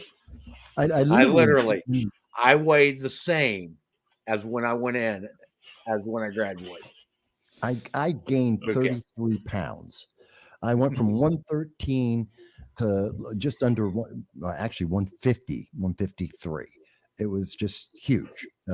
People, but mind you, at that time, I was 6'2", 169. I was benching 225, and I was doing under an 18-minute 3 mile. Nice. Now look at you. There ain't no way in hell I was going to do that today. I'd fight you just to make sure I didn't have to do that stuff anymore. It's like, there's a reason they pick 20-year-olds for that crap. Oh, like my father once said when Mike Tyson was in his heyday, yeah, I'll fight that bastard. He better be in the best shape of his life. He's going to be chasing me all 10 rounds. Yeah. I can run faster scared than you can pissed. Yeah, that's the part that the guy on the plane didn't realize. Like, you can't run far on a plane. No, you can't. Yeah, I got to watch the unedited video of that. Yeah. I told you, just leave me alone. I want to be on the plane. Dude, I met Mike when I was just after I got out of the Marines. I met him in there was a bar downtown in New York City. And it was back in, this is late 80s, early 90s. 90s, actually. That I met up with him. A place called Bentley's back in the day. Bentley's, holy shit! I remember Bentley's. Hey, I love Bentley's. It was a great place. And I'm in there one night. Got this girl. Huh? No, I'm sorry. Different Bentleys. I heard what you said after a second. I caught it too. I'm in there with this this girl, I've been talking to her. It was nice. Everything's going well. And in comes Mike Tyson. Of course, the whole place is like, ooh, ah, ooh, ah. It's the time right in the middle of his best run, blowing people up. And he took a liking to the girl that I was talking to, comes on over, kind of just blows past me and starts talking to her. And I'm pissed off, of course, because who wouldn't be? And I'm standing there and I'm looking at Mike. And now, mind you, this isn't too long after I left the Marines, and I'm still in pretty good shape at that time. I was still doing some workouts because, I was an idiot. And so I'm not a small guy at the time. I was in good shape. And I'm sizing him up, and he's not even paying attention. He's like oblivious that I'm even there. He's got his little entourage, but he's standing like literally 2 feet away from me with no one in between. And he has no care in the world. He's also drunk. And I'm just looking him up and down like, I ought to knock you out. And then and thankfully, this other part of my brain just went, you're not knocking him out, Mike. That's guaranteed. And then the conversation in my head kept going a little bit further as I looked him up and down, and I suddenly realized he's like 2 of me wide. He's not that tall, but he's 2 of me wide. And when he shook my hand, because he walked over and he did shake my hand, at least he gave me that respect. And my hand, which is not a small hand, I got decent sized hands. This guy, it's like swallowing my hand, and it's just huge and just muscle and just enormous. And so my brain's going, matter of fact, not only not knocking him out, we may not survive the outcome of this. You're going to let him go with the girl. And so he went away with the girl. Because I'm not stupid like the guy on the airplane. So you're not Mitch Blood Green. No. It's that we know for sure because I'm still alive today and I look pretty. Oh, listen, that's guys. My Mike Tyson story. I'm going to sign out. You guys keep going and do what you're doing. Love you guys. Be safe. Shoot straight. We'll catch up with you guys on my next visit in, which is. You have a great night, Frank. All right, guys. Great weekend. Talk to you guys soon. Okay. Hopefully, my freaking rifle from 5150 gets here soon. Hopefully. I'm beginning to think they don't want me to have my gun. You don't want to deny me my gun because I have a gun. I want a big review. Night, Frank. All right. Mike, I'd like to cover one thing if we can, and then sure. I don't know how much more you have. So one thing that I've dealt with chronic pain for a long time and things like that, and one thing that's been suggested to me over and over, Keep going. Was suggested to me over and over is medical marijuana, but at least in the state of Utah, and I'm sure others, the medical marijuana, you actually cannot get a medical marijuana card and your concealed carry permit, or if you get the card, you cannot be in the possession of a firearm. But a surprise friend, Nikki Freed, who is the Agriculture Commissioner for Florida, is actually suing the Biden administration over this exact thing right now. And though I might not agree with her on everything she does and supports, I have to say 100% I support her on this. And I'll get behind her as much as I can because there's no reason to say, oh, you cannabis and guns. I'm sorry. People don't get high and, well, at least not on pot, and want to go shoot up churches. They want to sit on their couch and eat Oreos. And the fact that she's willing to go, a Democrat, mind you, is willing to go up against the Biden administration over this, good for her, man. I'm all behind her for it. So yeah, this is her right here, Nikki Freed. And I don't know how much support she's going to get, but she's got mine 100%. Well, I know there's a lot of people in New York that also share the same opinion. Mm-hmm. It's not that I want it for getting high or anything else. I know it's an amazing pain cure and other things as well, and it's good to see somebody stepping up and doing this. Well, let's see. Basically, what she says is in the lawsuit targets federal form that asks whether the gun buyer is an unlawful user of drug and specifies that marijuana is illegal under federal law. A person allowed by the state to use marijuana must then check yes, which results in denial of purchase. Lying by checking no runs the risk of a 5-year prison sentence for making a false statement. Hey, wait a minute. Right, whose office oversees concealed. We gotta remember, you know what? I'm going by the rules of the left. I identify as Hunter Biden.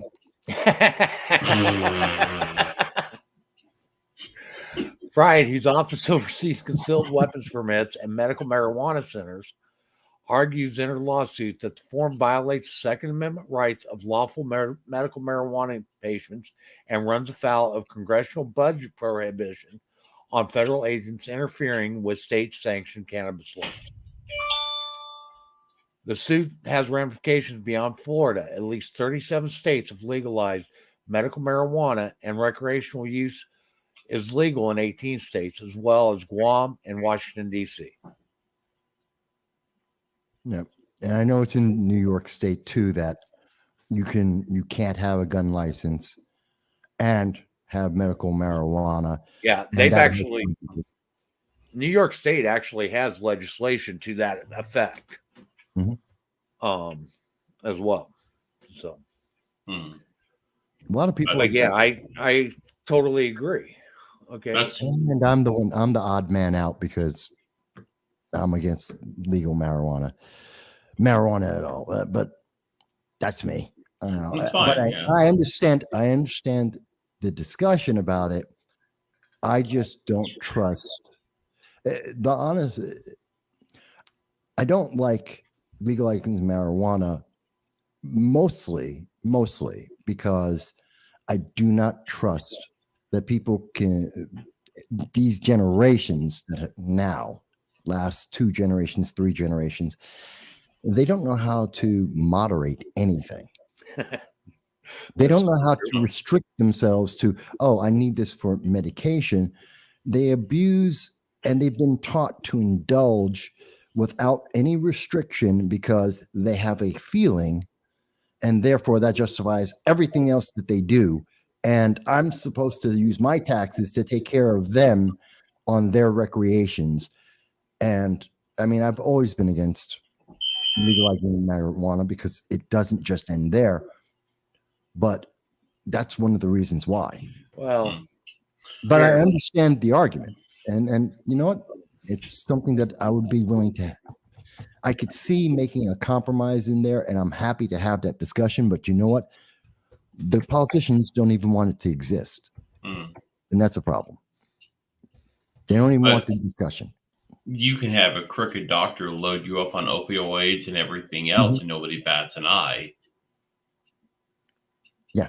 And how many opioid deaths were last year? 110,000? So wait till you see this. All right, let's see it. I'll wait for this to load up. Oh, okay.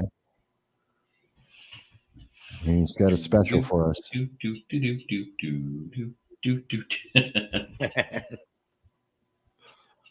What is that? I Dream of Jeannie? It is.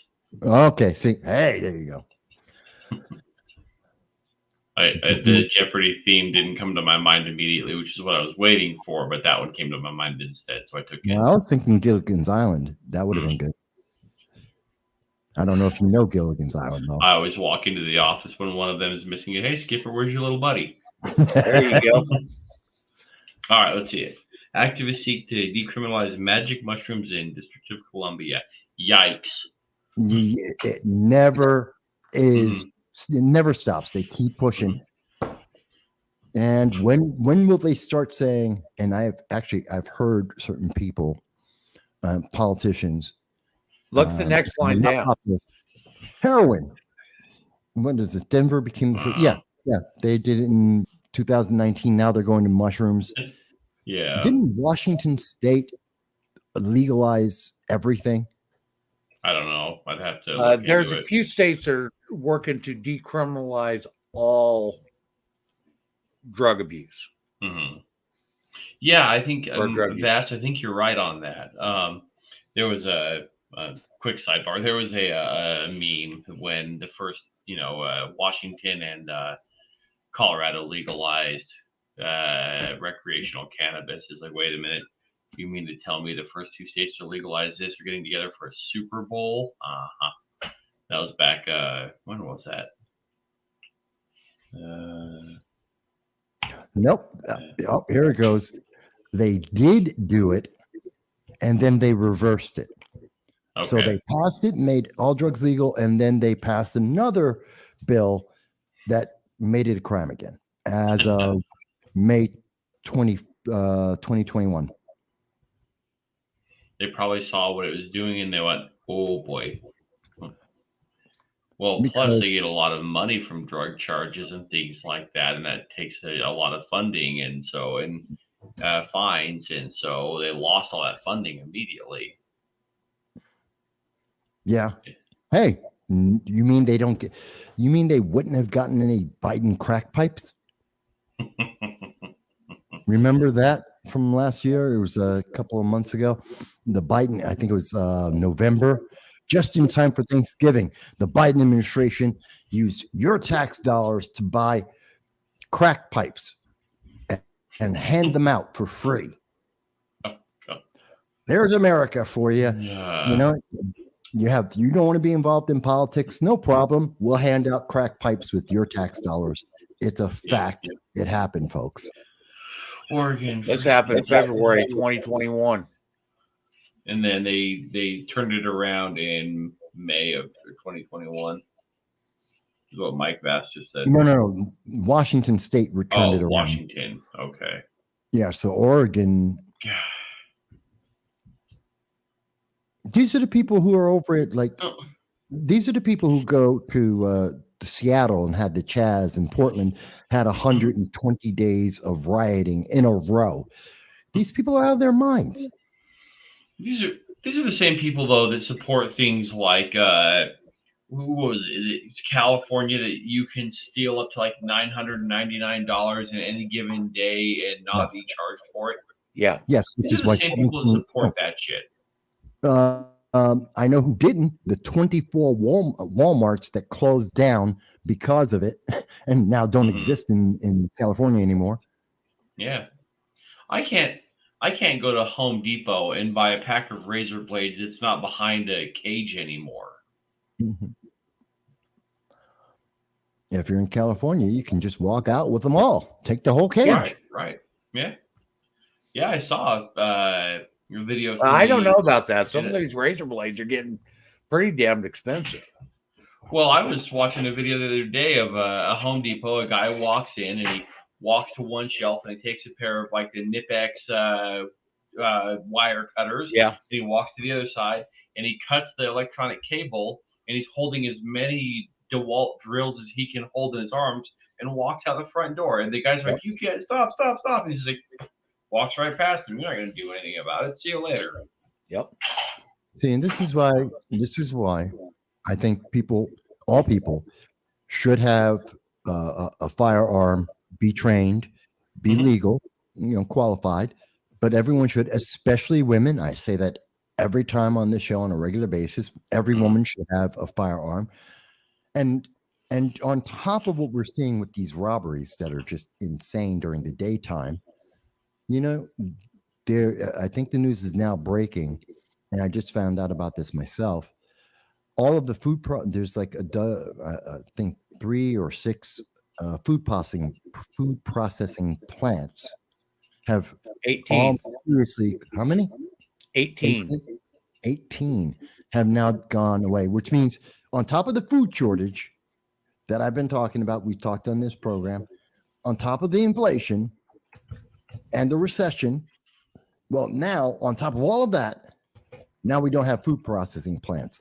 Where do you think inflation is going to go and how bad that food shortage is going to be when that kicks in at the end of the summer? Yeah, you need to exercise your Second Amendment rights, folks. Protect your home. 100%. It's just, and yet they don't want us to do that. They're trying to find every way to take them away from us, and without any reason. And all the data from the FBI, the CDC, individual states. I look at this stuff every year for about 15 years now. Every year, I look up, goes to the same sources, look up the latest update on all this stuff. And I have yet to see a year where they've had a statistically significant difference downwards, no matter what law they pass. It just does not happen. But Vast, Big Brother will protect you. Yeah, okay. These are the same people that tell me that I can't trust government because of institutional racism, but I'm supposed to trust Big Brother because at the same time that there's institutional racism, there's also supposed to be their protection. Yeah, well, pick one. I can't be on both sides of that. Their logic makes no sense when you stop and you think about it. When you stop for a second and go, oh, okay, we promise this will save you from gun crime. It doesn't happen. This is going to make you, we'll give you drugs. That'll lower drug use. It doesn't. The police, you can't trust them, but you should have them there to protect you because you don't deserve to have a gun. That's correct. And crime goes up anyway. It's like none of this stuff makes sense. I don't understand how anyone that supports these radical ideas, which is a small portion of the United States, it really is. It's like a sliver of the Democratic Party. It's not even all Democrats. It's just a sliver of them.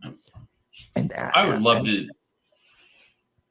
to see a figure along the lines of how many violent crimes in Chicago that people call the police, that the police never even show up. I believe there's a number on that, and I believe it's 24 or 36%, if I'm remembering it right. That's insane. Yeah, they just don't even show up. It's just, they can't get there in time. They're not even going to try. They can't keep up. Oh, where is it? Oh, Chicago. Where is it? Compton, Huntington Park. No, don't go. They're already dead. Don't go. No, some of them are no cop zones. I mean, like in Minneapolis, the George Floyd zone, which was an autonomous zone, existed for over a year and a month, if I remember it correctly, was a no cop zone. They wouldn't allow police in. They literally were aggressors against the police. And yet at least 3 people died in that zone. Because, it was so bad that in 2021, on the anniversary of George Floyd, when Derek Chauvin was being tried, there was a news team that were there live doing a coverage of it. And in the zone where the police could not go, there was an active drive-by shooting. Live, captured on air. Guy just drove on up, started shooting at people and drove on off. And as far as I know, never got caught. Sure. That's them protecting us. Oh, there it is, 18. So it is 18. All right. In the last 6 months. Yeah, that's just at the same time that we have the bird flu and we're losing birds, at the same time that we're losing, by the way, James is a cool guy. I know James, good guy. At the same time that we're having the bird flu destroy 20 million of our poultry, and that's chickens and turkeys and ducks. We have at the same time that we're going to have a food shortage, at the same time that we have inflation going up, and they're telling us that we shouldn't have backyard farms and we shouldn't be able to defend ourselves with the Second Amendment. And don't you dare drink raw milk. Oh, yeah. Or rainwater. What? Yeah, you can't collect your rainwater. You're muted. No, you're not. I'm not muted? No, I can hear you clear. What the hell? You can still hear me? Yeah. But I can mute you. Now you're muted. All right. Now you're not. That's weird because this is supposed to mute my mic if I flip that up. That's weird. Well, yeah, good thing that we stopped you before. Oh no, she was just asking when we're gonna hang out, and I was like, all right, we're almost there. Yeah. Actually, we need probably start wrapping this up. We've been on here about 2 hours. Yep. Yeah. So, but I do want to thank everybody for watching tonight, and check out our website at L1F.us. If you guys want to help us out, like, share, subscribe to us on either YouTube, Facebook. We're on Twitter. We're on Instagram. Pretty much all the major social media platforms. Most of our activity is on YouTube and Facebook. We do some things on Twitter, but you'll find most of our stuff on YouTube and Facebook. If you feel like donating, you want to help us out, all this stuff that we do is out of pocket, and it can get expensive. By the time we pay for websites and everything else we do, it gets draining. So if you want to consider a donation, feel free. You can donate on our website at L1F.us, or consider joining US Law Shield. They are a great company, and we are an affiliate of theirs. And if you sign up through our link at L1F.us/US Law Shield, we can get a cut off of that. So if you want to help us out, consider getting a membership with US Law Shield. Thank you, everybody, and have a great night, and do your part to help uphold the Constitution. Thank you, everyone. Thanks, guys. Have a good night.